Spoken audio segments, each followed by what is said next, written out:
Okay, good evening everyone. It's an absolute delight to see you all here for the digital debate for Omni-channel. I'm just going to go through my viewpoint for Omni-channel, particularly within retail and from a shopper's perspective, which comes from my kind of background from an agency within shopping marketing within an FMCG environment. So hopefully there's bits and pieces you can take from that, because it's a wide subject, and to be honest, it's not specific to retail, but we'll go from there. So this goes way to the side.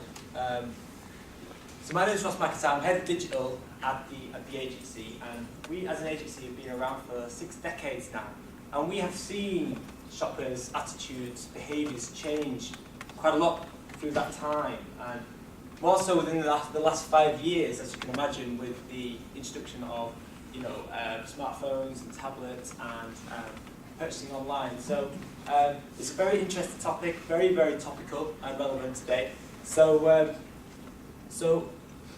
where we usually come from is looking at that shopper's decision-making purchase, looking at start from a discovery point of view, which is the kind of the stopping, looking at them from an awareness and attention grabbing point of view. Then we go through desire, which is holding their attention through education and relevancy, and then to close that decision purchase journey with a call to action, reassurance and exclusivity. If I come on to the context now of my debate, my viewpoint, I'm going to talk about the change. I'm going to talk about how that change has happened over the past 5 years. Talk about the always-on generation, how people always have their smartphones on. It's never turned off, it's always in their pocket.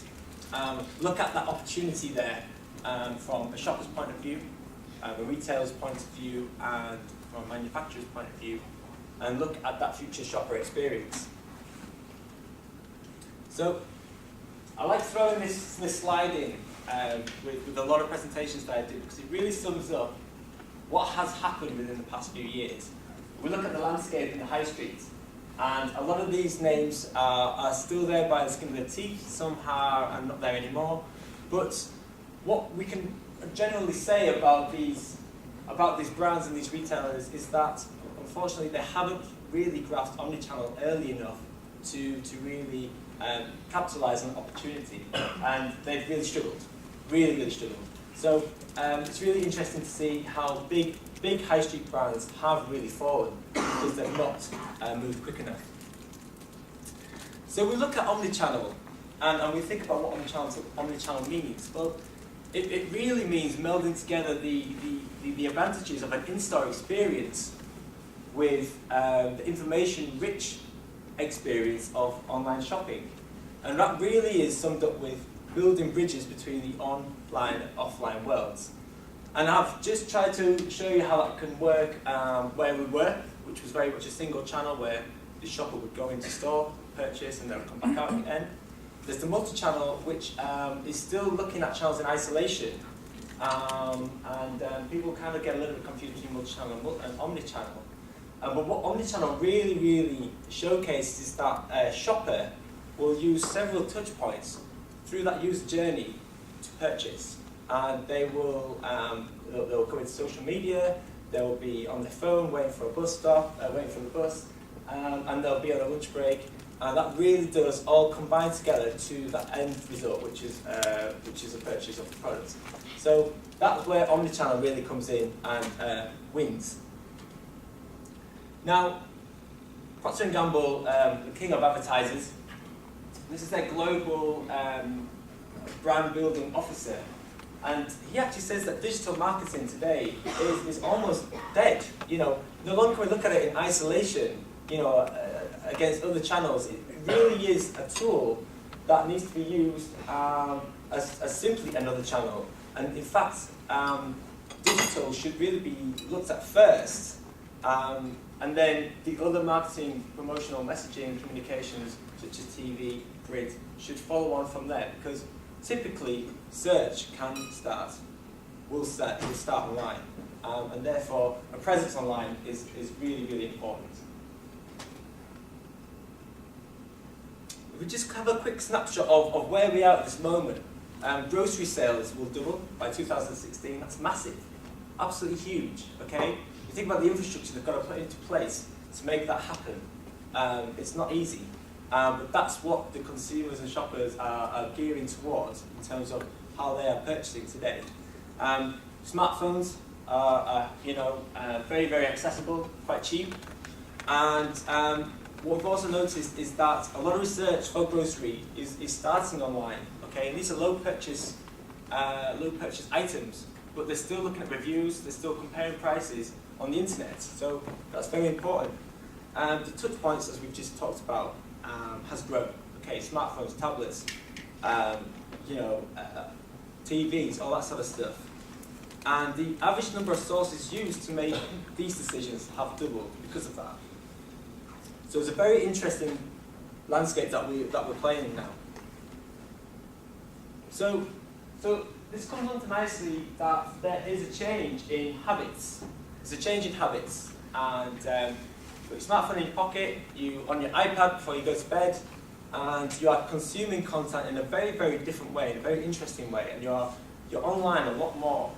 So it's really needs to be taken into consideration when we're talking about omni-channel. So we're talking about all these different touch points coming together. You can imagine how much of a challenge that is from a retailer's point of view to make sure that experience is seamless across these platforms and touch points. So I'm just going to quickly talk about the always-on generation, which looks at where we were, which was going into a store. But now there is a variety of ways that we can purchase. Okay, we're purchasing at home. We're seeing virtual stores, pop-up stores in your high street, city centres. And the fact is that your smartphone is absolutely pivotal to omni-shopping experience happening, because you are so much more enabled to do things with your smartphone and scan things, take pictures, read reviews whilst on the go. And that really shows how the mobile is so critical to omni-channel, the omni-channel experience. So, looking at the opportunity for shoppers, retailers, and manufacturers, with shoppers, it's that enhanced experience. Okay, your whatever, wherever, and whenever they want it, it's there for them. Very much in a powerful position. It's cheaper. You can look at a variety of sites. You can find the cheapest option, you can find the quickest option, and you can select that one with relative ease. If we look at retailers, there's new business models. Okay, Ocado are playing online, and they're not exploring, in store at this moment in time. The likes of eBay are kind of joining up with Argos, so that people can collect eBay items in store. So there's a real reverse. A shift in kind of playing in kind of how that business model is going to work in this environment. That 24/7 selling opportunity, and obviously with that 24/7 opportunity is going to drive loyalty, because you are able to tap into that particular brand or retail online environment at 2 in the morning if you wanted to. And new ways to deliver that convenience, value, experience, and assortment. And from a manufacturer's point of view, the possibility to purchase at multiple touch points. Okay, we can now cut out the middleman if you want to. Okay, we've helped Procter & Gamble set up a web shop, so they don't necessarily have to go through the Morrisons and the Tesco's. They can sell directly, and that's an interesting angle to look at as well, and what that brings. So a shopper's expectation in today's world is very, very in a position of power and in control. Okay, so they're expecting personalization. Okay, they're expecting a seamless experience. They've got choice in the palm of their hands. They want to discover, they want to read reviews, they want to look at, compare and contrast products. They want to share what they're buying online, and they want to see what people are sharing as well, because peer-to-peer content is really, really important. And they want to know if they're getting a good deal. So these are all the kind of the factors that are playing around and need to be taken into consideration when we talk about omnichannel. So the shopper has new ways to shop. They've got virtual stores, as we've just talked about, and all they need to do is get the phone out, they can scan, they can select a delivery date, and it's at their home within a day or two, depending on the service that they ask for. Now, that's a massive opportunity there.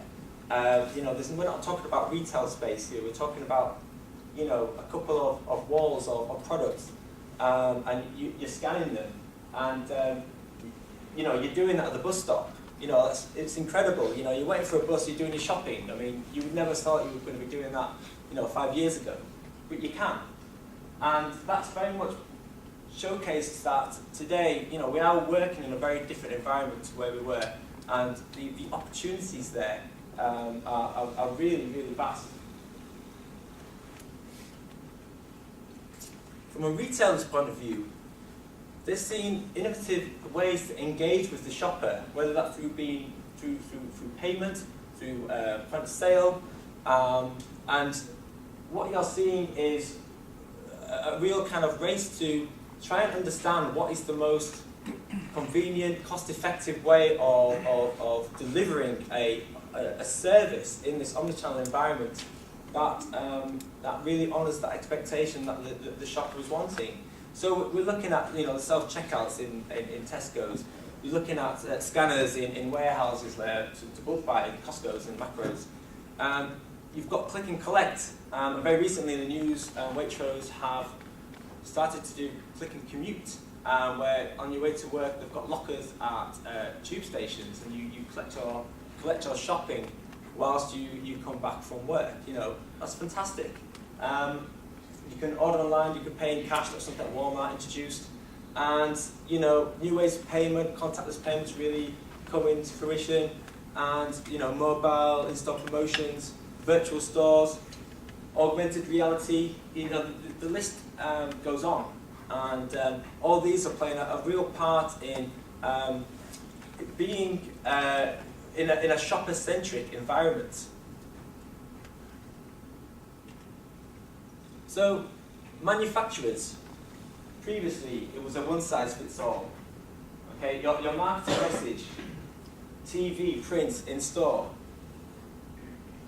I mean, that was kind of the way of doing things. But now, with social media and user-generated content, and the other things that you can do online really are playing a massive part in sharing the right message to the right people at the right time, because you can now do that. You can collect data, you can use that data to your advantage, and you can tap into shopper habits more easily than before. Marks and Spencer's is a good case study that I would recommend you all to look at if you're wanting to look a little bit more omni-channel. And they've set up a digital lab, it's a specialist unit, and it's a long-term project, and it's really trying to experiment and explore how to engage with customers in store and also out of store. And what you're seeing in store is you're seeing assistants now walking around with iPads, technology at their fingertips to help people make a more informed decision about a product that they're looking at. If something's not in stock, they can order it online for them on their behalf. They can look at other ranges and make sure, if there's another colour they want in a nice T-shirt, then they can look online to see if it's there. So that's really bringing that personalisation to in-store environments. We've also seen kiosks, which is what they call endless aisles. So what that means is, if you can't find something when you're coming down the aisle, you have the opportunity to log on their online store and see if it's in stock and get it delivered to you. So that's really bringing technology into the store, which you wouldn't have seen before. And then out of store, you've got your online shops on your laptops. You've got your mobile optimized sites, which is really, really highly regarded with customer satisfaction. And you're also seeing them explore with augmented reality. So quite relevantly, we've got the Valentine's one, which is where you're actually taking a picture of an advert to see the latest lingerie range. So I don't know who's going to be taking the pictures, but you're seeing, retailers explore with this technology to see what's working, test it, and learn, see if it's working or not. Again, another example, Kellogg's, who have set up a pop-up shop in London a couple of years ago, and it was to promote a new range of crisps. And what they did, they encouraged people into the store, and if they talked about it online, so they tweeted, they were able to take some free product back with them. So it was a very interesting way in trying to create this word of mouth, this virtual word of mouth, to drive awareness, drive a bit of buzz and momentum behind the launch. And again, showing you how manufacturers are trying to directly get a closer relationship with the shoppers. So I'm just going to go on to 5 omni-channel future trends that I've picked out, which I think you will see more of going forward in terms of this omni-channel shopping environment. I want to share those with you today. And the first one is making use of social media. Okay, social media is so powerful. People want to talk about, what they're buying and sharing, what they've been up to. So what CNA did, there used to be CNA in the UK, it's not here anymore. But one of the European stores, they created a big Facebook community around their products. They asked people online to like which products they really were more favourable to them, and that was immediately displayed on the coat hangers in store. So when people were browsing the shop in store, they were getting a sense check in terms of what people were more popular items than other, and that's going to potentially change your choice of clothes. And you can see how powerful that can be. If you're changing someone's shopping habit whilst they're in store because of that, then that really shows and demonstrates how social media can play a big part. Integrating customer reviews, like I said, peer-to-peer messaging is so much more powerful than a brand or a retailer, with a message, because you're really tapping into other experiences that people are having in real life. And you value that. That's credible information that you want to encourage your shoppers to share. So, some Oreo biscuits, is getting raving reviews. I mean, it's 5 stars, there's 40 reviews, and that is really going to give you some confidence that this is the product that I'm going to buy for my kids next week, because they're going down an absolute treat. Using digital by means to personalise physical shopping. So there's no better way than walking into a shop, being greeted by an assistant. You may have shopped there before. They understand your buying habits and behaviours, and that really brings that personalisation to life. Being able to tailor recommendations and promotions through digital really does enhance that shopping experience. Yeah. So you're probably going to buy more because you're getting a great experience, and it's all about relevancy, and it's not the one size fits all sales talk. Technology advances in store. What you're seeing is augmented reality being used more frequently in store, and this really does enhance the experience.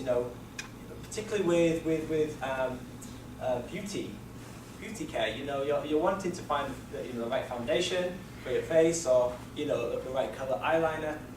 It's quite difficult to do that in store, but you want that reassurance that what you're buying, which can be quite expensive, is going to be right for you. So, using, technology is a very powerful tool in breaking down those fears and phobias of shopping, shopping products that you're not too sure about, and changing that into a confident, more informed purchase. And then we come on to merging social with local, and this is something that's quite topical.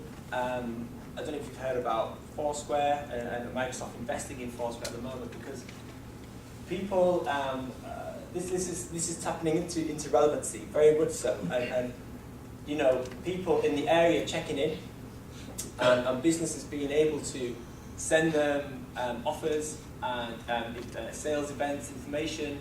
It's going to be really relevant to the person who's just going to be around the corner. Now, if I'm going to take my friend for a coffee, and I'm going to get a notification for some money off, 50p off a coffee, then that might be enough to change my my decision in terms of where I'm going to have a meet and greet my friend. So, merging social and local together is really important to create this omni-channel, idea and experience. So hopefully that was useful. The future of shopping. Now, it's a big question, who knows where it goes from here, but the one thing that I would say to you is that the high street is absolutely important to this environment, okay? The high street will not die. Okay, you're seeing a lot of change in retail space. However, that space is very critical to the future of purchasing, because we are social creatures. We want to meet and greet our friends on a Saturday, have lunch. You want to enjoy, going into store and touching, garments and clothes and trying them on if you want to. So, you won't need as much retail space and as much high street as we've got now, because that's why you see a lot of closed shops. But it'll be a more concentrated area, but it's absolutely essential for the future of omnichannel. And that's on the high street. But also in home, you're going to see very interesting things. You're going to see some very smart technology coming into your houses. Smart fridges that's going to send you a text message when you've run out of milk. It's going to order your milk, and it's going to get delivered to you the next day. And that's, little things like that you're not even going to think about. Okay, you're not even going to think about, that's just going to happen. And augmented reality is really going to come into play as well, and you're going to see that in shops a lot more as technology progresses, and it's just creating a very, very exciting and exciting opportunity and experience to that shopper. So obviously I'll answer questions and whatever, but hopefully that was useful. Thank you very much, Ross. Well, we have a couple of minutes before we move on to the next presentation, just for the timetable as well. So if there's any burning question that you want to ask now, we can tackle them a couple of questions, and then we'll move on to the second part, and we'll have to open up the floor for the debate. So I think there is a hand. I got a question. In supply chain, we call it the O2O. It's a new model for the business development. And I got three questions. The first one is because some customer, they will change their shopping habits with the development of the age. So how do you guarantee the loyalty? Sorry, I couldn't quite hear you. I do apologise. I should have just. Yeah, I mean, because some customer they will. Some customers they will change their shopping habits with the development of the age. So how do you guarantee the customer loyalty? Okay, this is the first one. The second one, because all O2O need to rely on the high efficiency logistics. So some companies they purchase some digital map technology or digital map navigation skills our companies. So do you have some ideas about the future development of these map companies? Or they should be developed individually or? Okay, I can answer the first one more confidently, because I think the second question is quite specific. But in driving loyalty, it's a very good question. I think we did touch on driving loyalty initially, but it could go either one or two ways. You could say it's going to drive loyalty because it's going to be a 24/7 opportunity for people to tap into their favourite store. But you could also say that shoppers are fairly promiscuous, and the variety and selection of shops and stores, and being able to purchase from countries as opposed to local shops is going to drive potentially disloyalty. So I suppose that really might depend on sector, on each sector. But what will drive loyalty is really understanding your customer, whatever customer that is, really understanding how they shop. Do they shop through mobile? Do they shop before they go to bed, or and using that insight to your advantage, so that you are going to be you're going to reach them at that critical point where they may be thinking about the purchase. Yeah. I don't know if that answers your question or not. Yeah. Okay. Sorry. One question I've got is that the traditional model of shops is you start one shop, buy another shop, you kind of slowly build up. How does that work in an omni-channel organised world? Because if you want to survive in an omni-channel world, you need a massive online presence, you need to be able to promote that globally, and also open stores all over the world. And the cost of that and the scale of doing that is very different. Does it mean that only the existing really big retailers will be able to survive, or will new talent be able to come in and compete in that omni-channel world? I absolutely believe that the agility of startup businesses will be able to be a great advantage. We looked at the high street, the first slide, one of the first slides, and how big companies that you would have thought would be able to manage, they just couldn't move quick enough. And therefore, if you've got you've got that one great idea, or it's a very similar idea, but you can move faster, then absolutely you will grow. If that's where your personal circumstances, I would absolutely recommend that you continue in building an online presence to start yourself up, and see how the market's moving within whatever you're doing. But think about, is retail space for you, or is it not? Is being a pure player within this environment is to your advantage. So yeah, I would absolutely say that there are certain advantages that you will have as a startup or small business. Is there a margin disconnect going on here? Sorry to get down to the nuts and bolts of the actual financial transaction, but ultimately, if I shop online, I am able to buy whatever I like from wherever I like, and I may well tend to go for the lowest price, or at least what I perceive as the best value.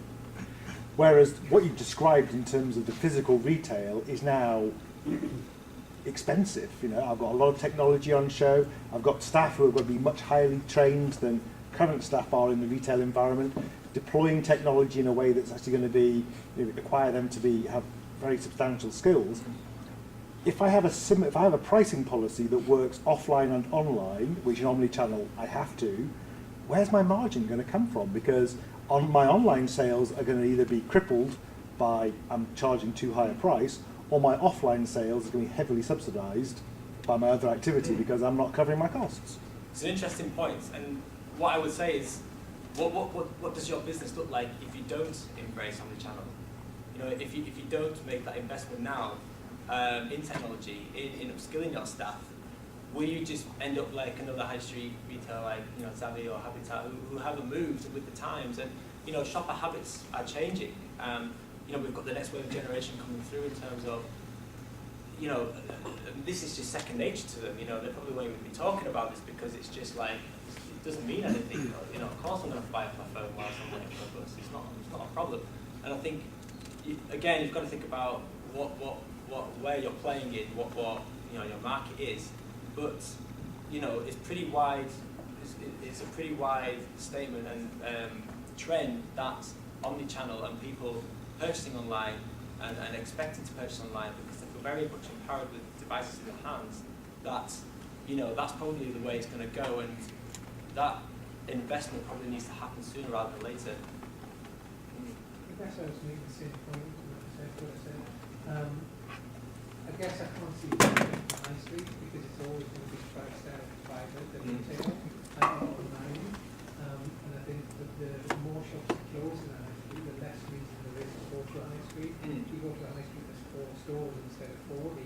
You're not really going to do that. And the more stores you go into that are only a shop front, that don't have a product, that you can't walk away with, again means you're not likely to go because why should you go to the shops to buy a product that you can't take home? Because if you go into the shops, it's because you want to buy that product and you want to use it and put that home. Yeah. Can I make a comment here? Because I work in property and I can tell you quite a bit about what's happening with retail and properties. The big challenge for the retailer is to give people a reason to go to the store. I don't know if you've noticed on Northumberland Street, about once a month there's a huge queue outside H&B because some singer will be there signing the albums, and that's why people will go. Or you'll have a chef going to a shop to showcase a pan or whatever. And retailers will have to start doing this exciting events that you can't get anywhere else to get people through the doors and justify that you purchase something, you can take it home now instead of waiting for 3 days for it to be delivered, and that you've experienced something unique. And I think that's the future of physical retail as well, that there's a big challenge there to give something that is going to be special. And it's about the experience. Yeah. And that's what I talked about with Kellogg's. It's about creating that experience. You've got to give them an excuse to come into town and give them something that they're not going to get online. They're going to meet their favourite pop star, or they're going to get a book signing. You know, and that will drive people to your store. So you know, absolutely, and that's the point is the high street will always be there. Stores in Australia now actually charge an admission fee to get into the shop. All right. So many people go in, look at the product, play with it, and then go home and buy it somewhere else on the Yeah. street because it's cheaper. And it's the same thing with the record store. They'll go in to watch the artist play, and they'll go home and buy the CD. But no, everyone is price sensitive. For example, younger people like to shop with their friends. They'd rather pay more and go out with their friends on a Saturday than sit at home, troll fairly websites and save 50 pence. You know, price sensitivity is not an assumption of the way we might work as a person, that the whole market is that way, and that's why you see some luxury brands doing fantastically well at the moment and growing at 300% a year, which makes no sense if you're looking at price sensitivity, but it's not about that. Well, since the debates have already started Yeah. again, the floor is warming up. So,